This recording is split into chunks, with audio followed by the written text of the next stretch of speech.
러빙탈 6월달 내용이 예레미야 애가 대사니까 전서 후서 뭐 10편은 굳이 안 해도 될 것 같고요. 세 가지고 또 이제 교회 성장에 대한 자연적 교회 성장에 대한 기본적인 것을 좀 설명을 드리면 좋을 것 같아서 이 두 가지를 믹스를 했습니다. 그러니까 그렇게 이해하시고 예레미야 애가도 설명하고 대사 전서 후서 설명할 때 자연적 교회 성장도 자연스럽게 설명하면서 그런 관점으로 대사리적 교회를 생각해보고 이런 관점으로 남자를 생각해보자 이렇게 좀 접근하시면 일단은 좋을 것 같아요. 그래서 한 번에 이제 같이 흘러가는 것입니다. 이해된 걸로 할게요. 제일 첫 번째 우리가 이제 예레미야 애가에 대한 내용입니다. 예레미야 애가 5월달에 열왕기 하가 마무리되고 무너진 것을 애통하는 장면이 예레미야 애가죠. 예루살렘 성을 무너진 걸 보고 애통하는 장면이 이렇게 멈추고 되게 늦게 가는구나. 빨리 움직이세요. 빨리 또 움직이네. 자 예레미야 애가는 예레미야 뭐 있지만 일단 기본적으로 전통적으로 예레미야가 저술했다. 이것을 무너질 때 그 아픔을 보고 기록했다. 그래서 이제 예레미야 애가라고 붙입니다. 보통 히브리 성경은 가장 첫 번째 단어가 그 성경 본문이에요. 아니, 그 제목이에요.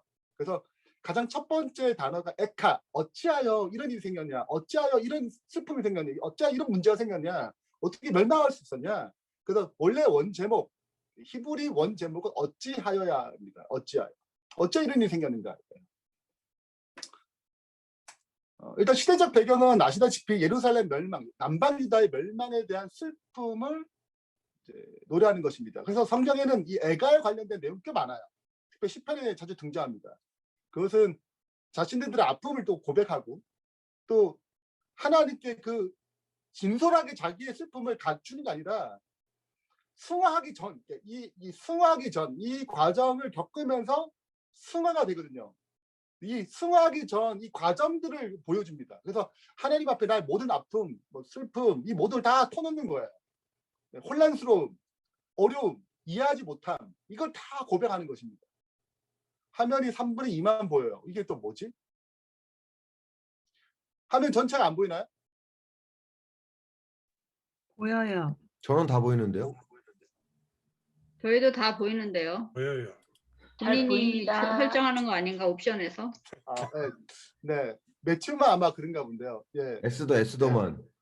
에스더만. 자, 알아서 잘 해주세요. 자, 딴 거로 올렸나 네. 본데. 네. 자, 뭐 그래서 이제 이런 것들이 굉장히 중요한 것입니다. 예. 성경의 그 자연스러운 부분이에요. 그러니까 너무 우리는 또 한국 문화가 또 예의 차리고 이런 것인데 그럴 필요 없다는 거죠. 있는 그대로 자신의 고민과 아픔을 그냥 고백하는 것입니다. 이 과정 가운데 성장하게 되는 거죠. 근데 이게 한 나라의 멸망의 관점을 넘어요. 그러니까 이 예루살렘 멸망했다, 남방 유다가 멸망했다. 이게 끝나는 게 아니고 여기에는 하나님의 언약이 있죠. 약속이 있습니다. 아브라함부터 시작해서 아브라함, 이삭, 야곱, 그 다음에 궁극적으로 12아들이 등장하게 되고 애굽에 들어가서 민족이 번성하게 되고 광야를 지나서 가나안 땅에 들어와서 나라가 정착이 돼요. 그리고 이 언약은 한 나라를 세우는 것이 초점이 아니라 하나님을 증명하는 것이고 이 나라를 통해서 그리고 세계를 다스릴 영원한 왕 메시아를 기다리는 거거든요. 이 죄의 문제를 끝내고 다시 하나님 나라를 도래하게 만든 그 메시아를 기다리고 또 거기서 태어나시니까 그걸 준비하기 위한 중요한 사명을 가졌습니다. 그래서 그분을 준비하기 위해서 성경을 쓰죠. 왜냐하면 예언이 담겨 있으니까. 네. 자, 그래서 이 나라의 멸망에 슬퍼하는 넘어서 하나님 언약의 관점을 접근하는 것이 중요한 포인트 같아요. 근데 이제 제일 마지막 절에는 주께서 우리를 아주 버리셨사오며 우리에게 진노하심이 참으로 크시니까 이게 이제 답을 얻는 것 같지만 다시 돌아갑니다. 우리 버렸다 이거예요. 하나님의 진노하심이 너무 크다. 언약은 과연 어떻게 이루어질 것인가? 혼란이 생기는 거죠. 하나님의 약속은 성취될 수 있을 것인가? 버림당한 이 약속의 백성을 그냥 두시는 것인가? 하나님은 어디에 계시는가? 이런 딜레마와 고민과 혼돈이 이게 같이 섞여 있습니다. 소망도 섞여 있고 하나님의 약속도 붙잡고 동시에 그 멸망에 대한 이제 고통, 동시에 하나님은 과연 이렇게 내버려 둘 수 있는가? 이 언약의 백성인데 뭐 이런 것들이 이제 함께 생각해 보아야 할 내용인 것 같아요. 좀 더 쉽게 접근하자면 재림교회 교단이 망했다. 한국 교단이 망했다고 생각해보세요. 뭐 어떤 사전 것들 막 30년에 망했어요. 네. 이게 요시야 왕 다음에 수십간에 망한 거든요. 그러니까 쉽게 말하자면 한국 교단이 뭐 30년 이내 다 망했다 갑자기. 그럼 여러분 어떤 생각이 드세요? 재림 교단이 망했다 합시다. 뭐 어떤 생각이 드시나요? 혼란스럽지 않겠어요? 갑자기 교단이 막 한순간에 이게 뭐 1년 시험도 이런 것 때문에 망하는 게 아니고 그냥 운영을 잘못해서 망했어요. 그럼 여러분 어떤 느낌이 들까요? 하나님 뭐 하시는가? 왜 망했나? 뭐 생각이 들겠죠? 그리고 흔들릴 거예요. 이 남은 자신을 배웠는데 우리 사명은 뭐야? 우리 가짜 아니야? 이거 사기 맞은 거 아니야? 속임 당했나? 우리 재림교회가 진리 가진 것이 문제가 아니야? 하나님의 약속은 어디 있는 거지? 이런 총체적인 혼란 가운데 빠지는 것입니다. 여러분 어떻게 생각하세요? 이게 좀 이렇게 비쌀지 모르겠지만 훨씬 더 심각한 거죠. 왜냐하면 예레미야가 얘기했던 그의 얘기들이 잘 받아들인 게 아닌 거거든요. 전체가 그런 감옥에 넣을 만큼 예레미야의 언어는 예레미야가 뭐 얘기했던 그 많은 멸망에 대한 예언들 또 70년이 오겠다 이런 모든 것들이 다 무시됐던 시대이기 때문에 실은 이런 것들이 굉장히 혼란 가운데 있는 것입니다.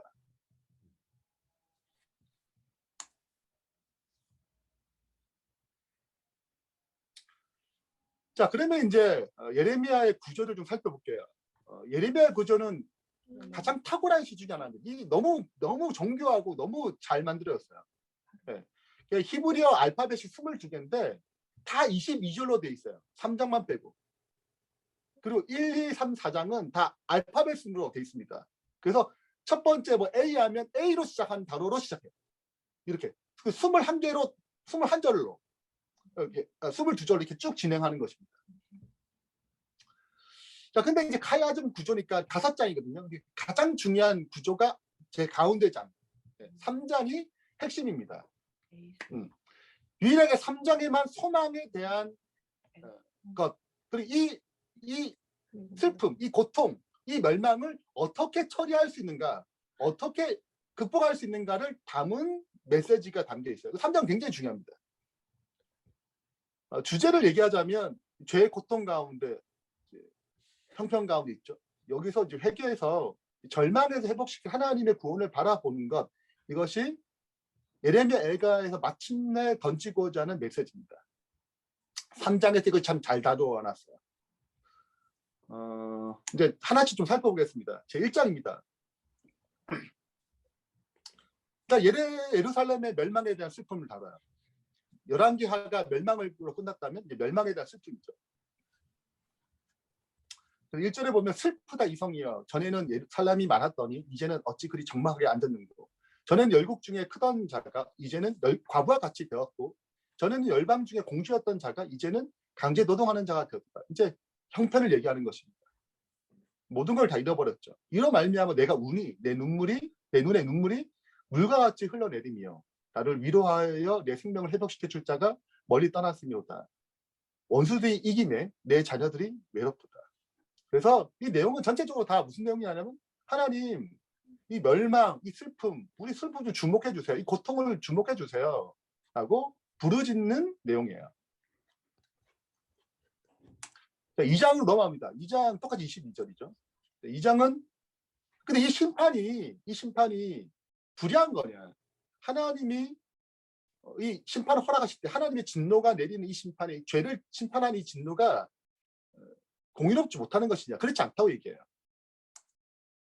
그래서 슬프다 주께서 어찌 그리 진노하사 딸 시온을 구름으로 덮으셨다는가. 이스라엘의 아름다움을 하늘에서 땅에 던지셨으며 그의 진노의 날에 그의 발판을 기억하지 아니하셨다. 이거 설명합니다. 여호와께서 이미 정하신 일을 이미 정했다는 거예요. 옛날에 명령하신 말씀 다 이뤘다는 것입니다. 왜냐하면 이미 말씀했거든. 너 이렇게 하게 되면 이렇게 될 거야. 거기서 벗어나. 이게 미리 이제 하나님께 미리 그냥 갑자기 한 것이 아니다. 이미 말씀하셨던 것들이 너희가 결국은 이루어갔다는 것입니다. 얘기를 하는 것입니다. 갑작스러운 게 아니라는 거죠. 그래서 결국은 너희가 이제 멸망하게 됐다는 것을 설명합니다. 그래서 우리의 고통당하는 것이 죄의 뿌린 것의 값이기 때문에 합당합니다라는 것을 담겨 있어요. 자, 이제 3장입니다. 3장은 66절로 되어 있어요. 22절을 2번, 3번 하는 거죠. 여기는 이제 그 고통 가운데 소망을 품는 것입니다.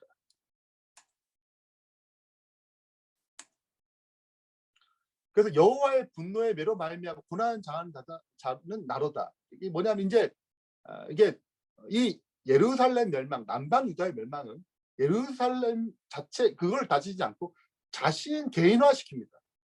그 아픔이 곧 내 아픔이고 그들의 멸망이 곧 내 아픔이에요. 내 고난이에요. 그러니까 개인화시키는 거죠. 마치 예수님께서 우리가 죄를 지었지만 이 죄의 값과 모든 것을 그분 개인화시키잖아요. 그분의 것으로. 그런 것처럼 예레미야는 이렇게 3장을 기록합니다.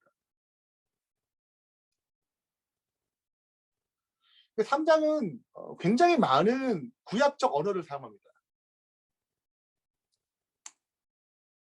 스스로 이르기를 나의 힘과 여호와께 대한 내 소망에 끌어왔다 하였다.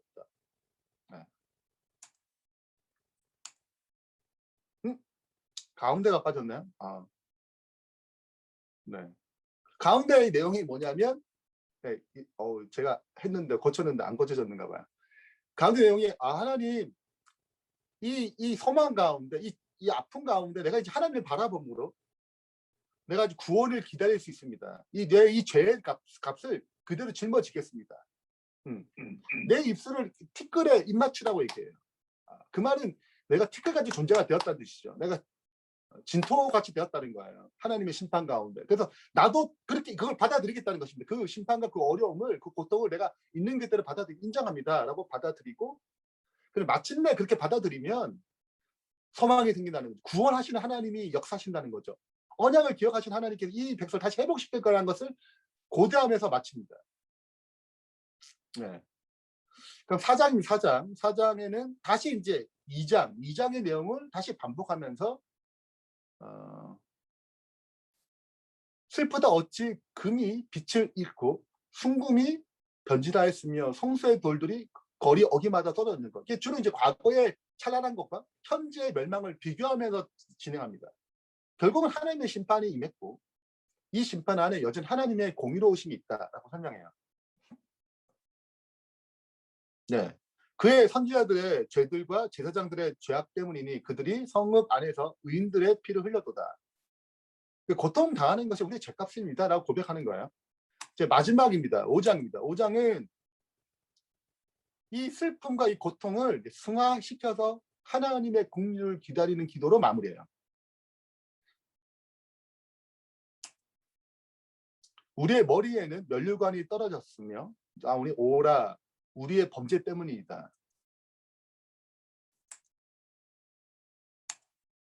주께서 어찌하여 우리를 영원히 잊으셨으며 우리를 이같이 오래 버리시나이까. 여호와여 우리를 주께로 돌이키소서. 그리하시면 우리가 주께로 돌아가겠사오니 우리의 날들을 다시 새롭게 하사 옛적 같게 하옵소서라고 소망의 기도, 긍휼을 구하고 소망을 품는 기도로 마칩니다. 자, 이것이 이제 예레미야 엘가의 전체적인 스토리예요. 자, 질문 좀 할게요. 자, 그러면 이제 우리도 어떻게 보게 되면은 우리 예수님의 재림을 기다리기 전에 이 지구의 쇠퇴, 지구의 멸망을 예언되어 있거든요. 그래서 이 예루살렘 멸망, 예레미야 엘가를 보면서 우리는 다시 생각해 볼 수 있습니다. 이 무너져가는 시대에 영적으로 쇠퇴하는 어떤 교회를 보면서 예레미야 같은 애타움을 가지고 있는가, 아니면 이 속에 좀 무감각해지고 있지 않은가를 생각해 볼 필요가 있어요. 왜냐하면 각 시대마다 이런 멸망이 있을 때 뭐가 등장하냐면 이 멸망을 보고 그 이 예레미야 같이 애통하는 것에 동참하는 사람도 있는 거야. 에스겔 9장 4절에 보게 되면 예레미야 애가는 586년 완전히 멸망할 때 3차 완전히 멸망할 때 쓴 시절이라면 에스겔이 2차 포로 때 잡혀간 사람이에요. 2차 포로 때 잡혀가서 뭘 예언하냐면 3차 때 멸망하겠다는 걸 바라봅니다. 왜 멸망하는가가 기록되어 있어요. 그 중에서 멸망에서 살아남는 자가 어떤 자인가를 설명한 것이 에스겔 9장입니다. 이 다 멸망하는데 그 중에서 살아남는 자, 예레미야는 바벨론 포로 잡혀가지 않아요. 근데 어떤 자가 살아남는가? 이걸 에스겔 9장에 설명하는데 이렇게 설명합니다. 여호와께서 이르시되 너는 예루살렘 성읍 중에 순행하여 그 가운데 행하는 모든 가정의 일로 말미암아 탄식하며 우는 자의 이마에 표하라. 이마에 표를 그리라 그런 거예요. 이들은 하나님의 심판에서 벗어납니다. 지금 더 깊은 얘기하자면 이 예루살렘 멸망은 하나님의 애통함이거든요. 이 하나님의 애통함을 표현하는 사람이 예레미야예요. 그리고 이 가증한 일로 고통당하고 멸망할 수밖에 없는 이걸 바라보고 고통하고 아파하고 슬퍼하는 그 탄식하고 우는 자의 그 마음이 하나님의 마음을 대변하거든요. 예수님도 누가복음 19장에 아시다시피 어디 들어오실 때 낙이 타고 환영받으면서 예루살렘에 입장하실 때 그분은 거기서 무엇을 보셨냐면 와 환영받는 나 진짜 인기 많다 이렇게 본 게 아니고 그 예언을 성취하시면서 예루살렘의 멸망을 보셨죠. 가까이 오사 성을 보시고 우시며 다들 환영하는 분위기인데 그분만 슬퍼하셨어요. 이 시대 너도 오늘 평화에 관한 일을 알았더라면 평화는 그리스도죠. 그분을 영접했더라면 진짜 좋을 뻔했는데 숨겼어요. 그래서 그 다음 절에 토성을 쌓고 결국 멸망당하는 예루살렘에 대한 예언을 합니다. 어쩌면 이 시대를 바라보는 내 교회가 잘돼 참 잘된다 이게 넘어서 이 시대의 아픔, 이 시대의 연약함, 이 시대의 쇠퇴하는 모습 교회가 점점 이제 정점기를 지나서 지금 다 쇠퇴하고 있는 중이거든요. 그걸 바라보면서 나의 마음은 어떠한가. 난 이 시대를 이런 아픔을 보고 나는 지금 이렇게 애통함을 갖고 있는가 아니면 좀 무감해지고 있지 않은가. 아니면은 좀 그런 것에 눈을 닫고 좀 너무 시야가 좁지 않은가를 생각해 볼 수 있는 것 같습니다. 우리에게 적용한다면 또 나에게 적용한다면 나는 과연 이 시대를 위해서 어떤 슬픔을 갖고 있는가. 이 시대의 이 영적인 쇠퇴를 바라보고 어떤 애통함을 갖고 있는가.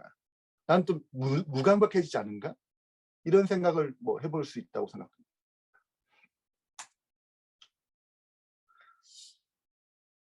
자, 이게 끝으로 무너진 남방입니다. 교회죠. 예레미야는 어떤 방법으로 시작하는가? 시작점이 무엇인가? 그것이 예레미야가 5장에 기도로 맞춰요.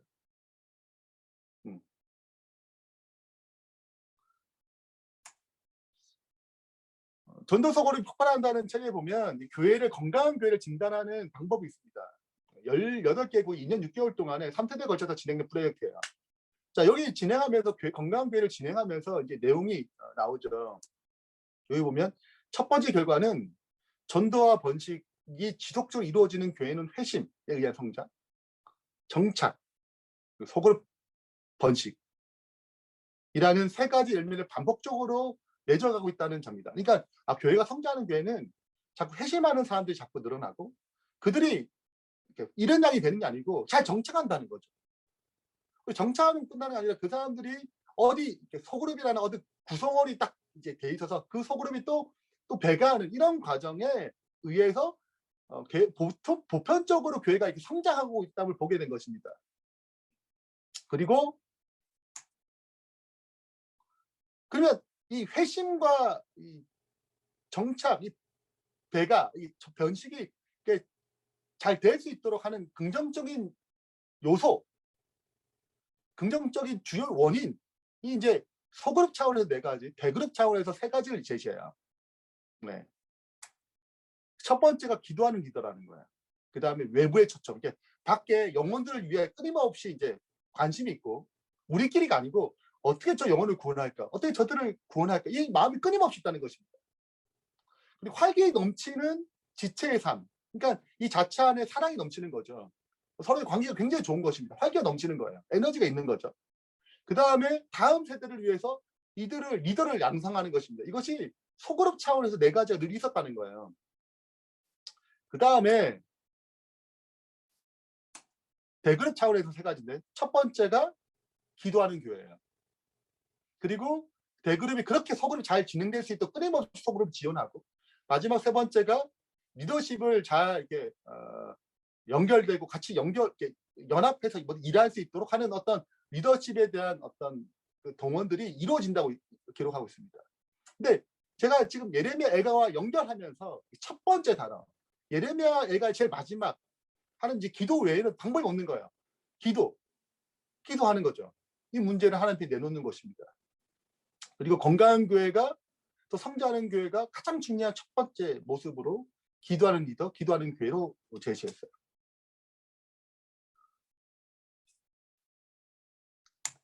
자, 이제 첫 번째 우리 서로 의논하는 시간을 좀 갖겠는데요. 그리고 건강한 교회, 또 소그룹이 되기 위해서, 또 좋은 건강한 소그룹이 되기 위해서 기도가 왜 필요한가? 네. 그 이유들은 뭐 여러 가지 있겠죠. 각자 생각했던 이야기들을 좀 나눠보겠습니다. 이제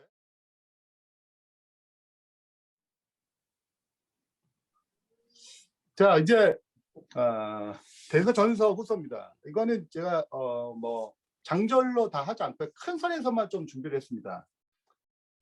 뭐 장절에 대한 구분은 뭐 여러 가지 잘 되어 있으니까 큰 핵심만 좀 말씀드릴게요. 일단은 먼저 데살로니가 전서 후서 설명하기 전에 자연적 교회 성장이라는 책을 소개하고, 여기에 관점에 의해서 한번 데살로니가 전서 후서를 생각해 보자, 이렇게 접근을 좀 할게요. 자연적 교회 성장이라는 책 뭐 내용은 또 유명합니다. 특별히 이제 우리 재림교회는 이 원리와 굉장히 잘 만든 그 초점이 좀 있어요. 그래서 북미 지회를 이미 시작했고, 또 한국에서도 지금 계속 이제 이거대로 하고자 애를 쓰고 있습니다. 세미나도 많이 하고. 일단 자연적 교회 성장이라는 것이 무엇인가를 좀 설명드릴게요. 이게 뭐냐? 자연적 교회 성장이는 뭐냐? 이 핵심은, 나는 심었고 아볼로는 물을 줬어요. 우리도 할 일이 있죠. 그러나 자라게 하시는 건 하나님이다. 아니, 우리가 아무리 씨를 심고 아무리 물을 줘도 어떻게 자라게 하는 힘은 우리에게 없다. 그건 하나님이 하시는 것이다. 그런즉 심는 이나 물 주는 이는 아무것도 아니라도 오직 자라게 하시는 이는 하나님뿐이다. 그에 불구하고 심는 일, 물을 주는 것 필요 없냐? 그렇지는 않아요.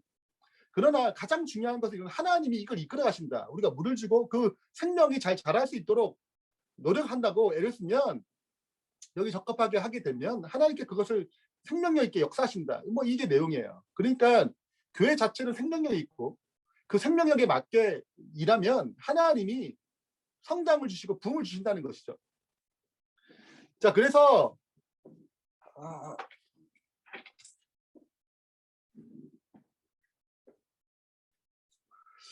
교회가 질적인 건강의 부분에 집중하게 되면 하나님께서 교회의 생명력을 자연스럽게 성장할 수 있도록 역사하신다. 그리고 교회가 뭐 건강하기 위해서 질적인 건강에 집중하게 되면 양적인 것도 자연스럽게 성장한다. 뭐 이런 관점을 가지고 접근하는 것입니다. 그리고 뭐 그림을 예를 들어요. 여기 보면 두 사람이 이제 수레를 끄는데 어떻게 보여요? 뭐 굉장히 힘들게 보이죠. 바퀴가 벌써 뭐예요? 네모예요. 여러분 이걸 끄고 간다고 생각해 보세요. 얼마나 힘들겠어요. 근데 이게 오늘날의 교회 모습 참 많다는 것입니다. 이렇게 교회를 운영하는 것이 많다는 거예요. 굉장히 이게 바퀴가 문제인데, 우리 좀 더 열심히 하면 뭐가 되지 않을까? 난 계속 기대감을 갖고 계속 미는 것입니다. 근데 바퀴가 바뀌지 않는 이상 이 문제는 해결되지 않아요. 근데 바퀴는 안 바꾸고, 좀 더 힘을 또 써봐. 이렇게 하는 것입니다. 근데 가만히 보면 바퀴는 어디 안에 있어요 또? 수레 안에 있어요. 바퀴가. 근데 그거를 찾지 않고 하나님 이미 교회에 그 교회가 부흥하고 성장할 그 모든 것을 주셨다는 거죠. 근데 그걸 끼지 않고 그걸 쓰지 않고 다른 방법으로 쓴다는 것입니다. 그 힘들 수밖에 없고 어려워지는 거죠. 그래서 어떻게 교회 모습을 바꿔야 되는가? 이제 바퀴를 바꿔요. 바퀴를 바뀌면 하나님께서 이끌어 가신다는 것입니다. 성장하도록. 이런 교회가 되어야 한다는 거죠. 물론 말이 쉽지. 그림이 참 그렇네. 일리가 있네.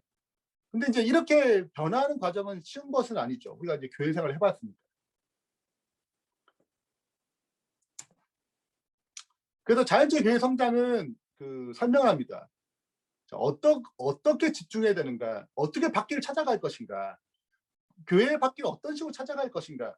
그 바퀴에 대해서 이미 이 바퀴를 찾아가고 있는 그 교회들의 어떤 원리들 다 뽑아가지고 추출합니다. 즉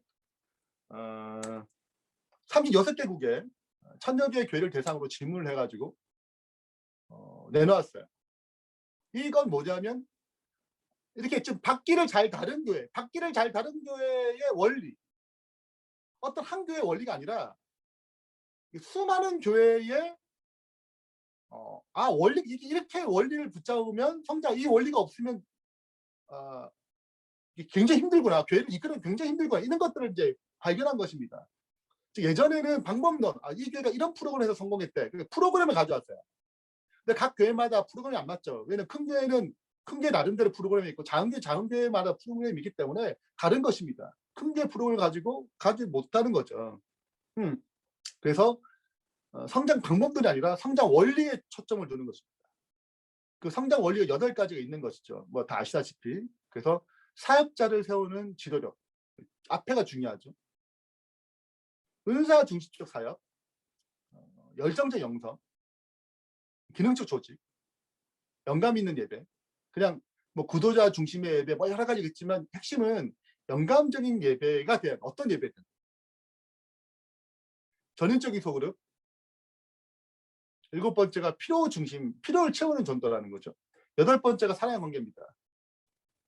이 8가지 원리, 그 어떤 방법을 사용하든 그거는 뭐 후차 문제고, 이 원리를 갖추도록, 이런 원리의 바퀴를 갖추게 되면은 한 성령의 바람이 분다는 거죠.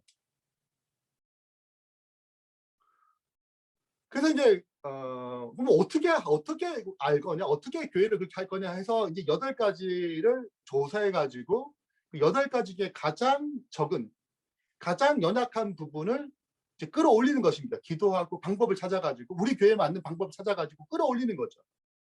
그렇게 되면 옆에 나온 것처럼 물이 이 바켓스에 담기는 이 물이 최소치에 의해서 영향을 받기 때문에 최소치가 올라가게 되면 자연스럽게 물의 양도 올라간다는 것입니다. 양적인 것도 올라간다는 거죠. 네. 그래서 성도를 어떻게 더 많이 불러올까? 이게 첫째가 아니고 우리는 어떻게 사역자를 더 세우고 은사 중립적인 사역을 맡기고 열정적 영성을 가지고 어떻게 만들 것인가? 조직을 유기적으로 어떻게 기능적으로 만들 것인가? 예배를 어떻게 더 영감 있게 만들 것인가? 전인적으로 소그룹이 이루어질 수 있도록 어떻게 만들어갈 것인가? 필요를 어떻게 처음에 전달할 것인가? 사랑의 관계를 어떻게 뜨겁게 만들 것인가? 이런 여러 가지 것들을 각 교회에 맞게 이제 이 8가지 질문을 가지고 하는 것입니다.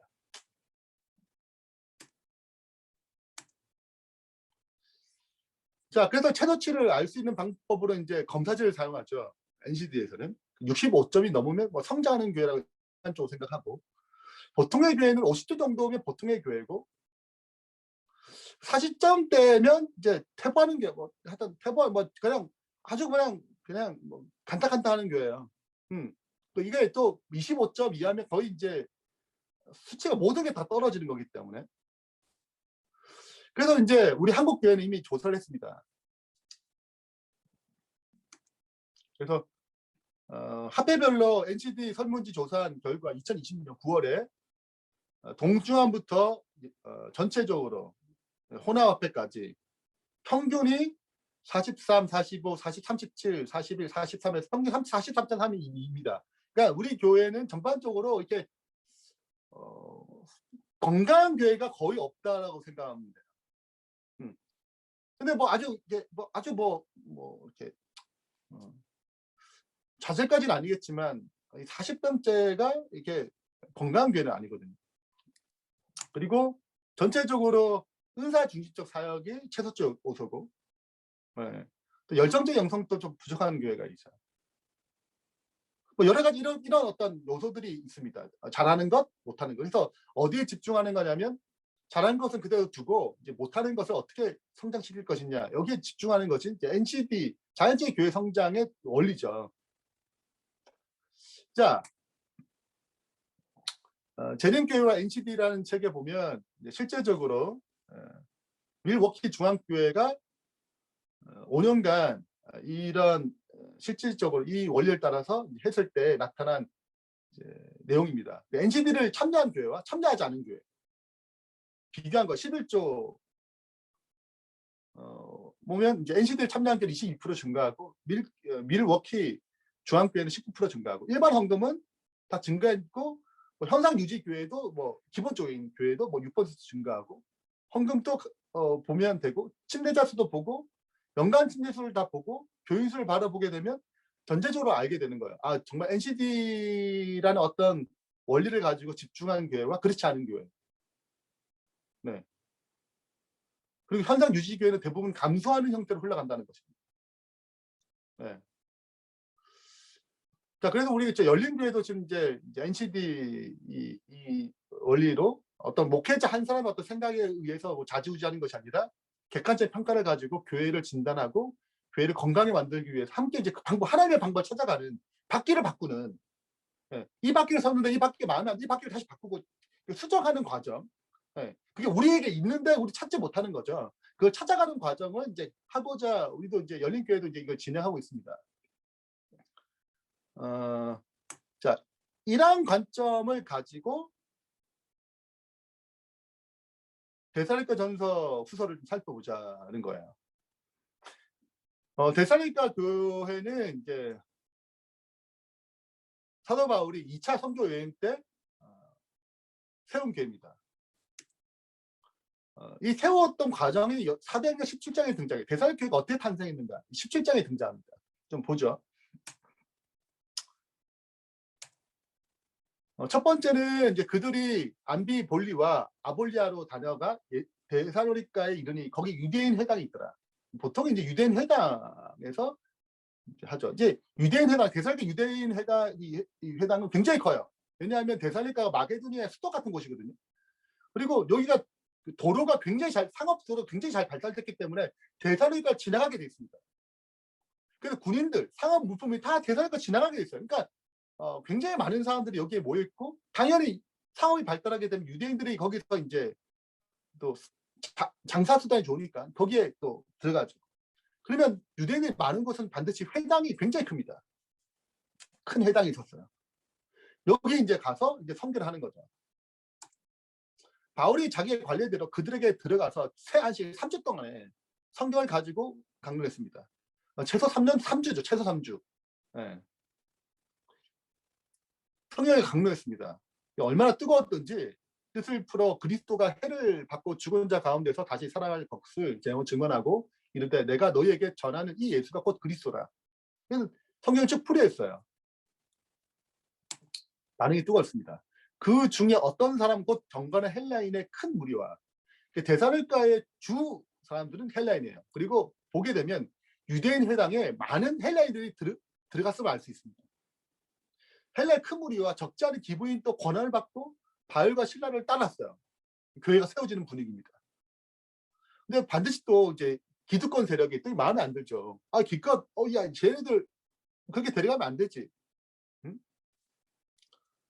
그래서 유대인들이 시기에서 저자의 어떤 불량한 사람들을 데리고 이제 깡패들 데리고 때를 지어서 이제 소동에 만들었습니다. 그 야손이란 집, 야손의 집에 야손은 이제 데살로니가에서 이제 구원받은 하나님께 완전히 넘어간 이 집을 중심으로 보통 전인적 서울임이죠. 집을 지키려고 예배를 드렸으니까 여기 야손의 집에 침입해가지고 이제 백성들 사람들 끌어내 예배 계속 드리지 못하도록. 그러니까 내용을 살펴보면 전도하기 위해서 사도 바울이 회당에 들어가서 성경을 풀이가 합니다. 그리고 또 여기 반응하는 사람들 또 여기저기 소문 듣고 이제 장소 옮기는 거죠. 어디로? 야손의 집에. 네. 야손의 집에 또 이제 집회를 하는 것입니다. 그러면 또 이제 사람들도 몰려오겠죠. 유대인들이 시기했습니다. 그래서 유대인 그리스도인들이 싫어하잖아요. 왜냐하면 우리가 그리스도를 죽였다는 여러 가지 것들이 이제 별로 순사를 받지 못하는 사람들이 빌미를 걸었습니다. 어떤 빌미냐면 예수님이 임금이래. 그러면 우리 황제도가 임금인데 임금이 둘이네? 야 이거는 불법이다. 그래가지고 깡패를 동원해서 또 정치적인 어떤 권력을 동원해서 방해하기 시작합니다. 환란이 핍박이 시작됐어요. 핍박 얼마나 심한데 사도 바울은 여기서 더 이상 목회를 할 수 없었습니다. 도망가요.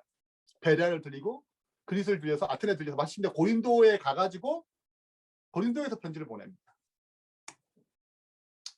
자, 데살로니가 교인 구성원들 알다시피 개종한 많은 이방인들이 있어요. 헬레인이 굉장히 많습니다.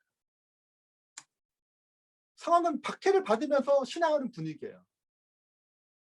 또 얼마나 신앙이 뜨거운지 막 소문이 막 납니다.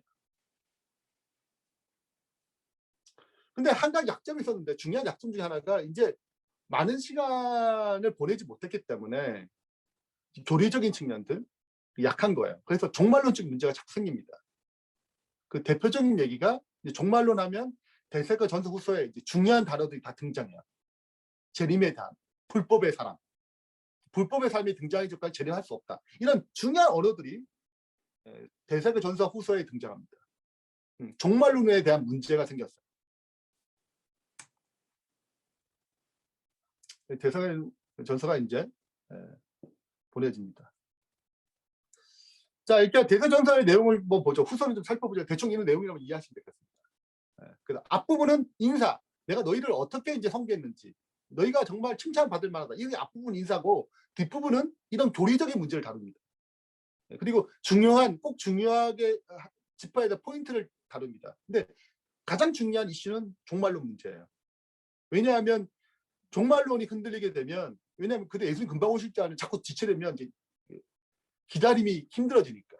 또 재림에 대한 오해가 생겼기 때문에, 종말에도 오해가 생겼기 때문에 사람이 죽으면 이미 심판받은 게 아니에요. 재림이 살아있을 때 오셔야 되는데 이미 죽으면 그 사람들 과연 어떻게 할 거냐. 그들은 이미 죄형을 받은 게 아니냐. 뭐 이런 이제 짧은 시간 동안에 데살로니가 교회에서 이제 했기 때문에 비록 디모데를 거기 두고 왔다 하더라도 여전히 이런 부분에 대해서 부정한 부분이 있었습니다. 그래서 이런 부분을 이제 메꾸고자 편지를 쓰는 것이죠. 자, 일단은 서론 부분을 좀 살펴보고 이제 같이 한번 생각해 보겠습니다. 너희는 많은 환난 가운데서 성령의 기쁨으로 말씀을 받아 우리와 주를 본받는 자 되었습니다. 예수님을 믿는다는 것은 그때는 환난 받는 거예요. 네, 환난을 각오하고 믿는 것입니다. 얼마나 뜨겁겠어요. 우리가 종종 간증 들어오면 막 부모님 반다는데 막 성경 태우고 막 그런데 막 나가잖아요. 네, 핍박받아 나가고 뜨거운 것입니다. 그러므로 너희가 마게도니아와 아가야에 있는 모든 믿는 자에게 뭐가 됐어요? 모범이 될 만큼 열정이 소문이 막 나는 것입니다. 8절 주의 말씀이 너희로부터 마게도니아와 아가야에만 들릴 뿐 아니라 하나님 향하여 너희 믿음의 소문이 각처에 퍼졌어요. 그 열정, 교회의 성장, 그래야 불구하고 교회가 불어나는 것입니다. 그래서 뭐 할 말이 없어요. 근데 다 칭찬을 끝난 게 아니라 이제 그들의 약점, 연약한 부분을 얘기하는 것입니다. 이 교리적인 부분이죠. 어떻게 보게 잘못된 교리도, 잘못된 신앙적 관점에 의해서 나타난 문제들을 보고 그 신앙적 문제들을 처리하는 방식으로 진행합니다. 어떻게 보면 사도 바울의 최소치 역량, 그들이 잘하는 것을 인정해주고 너희의 문제, 이 문제가 안 되면 교회는 결국 어떻게 다 빠져나갈 거야. 교회가 더 성장할 수 없어. 이 교회가 그 분란이 생길 거지. 그렇기 때문에 그들의 연약한 부분들을 채우는 방식으로 진행됐다는 거죠. 데살로니가 전서 후서에 살펴보게 되면.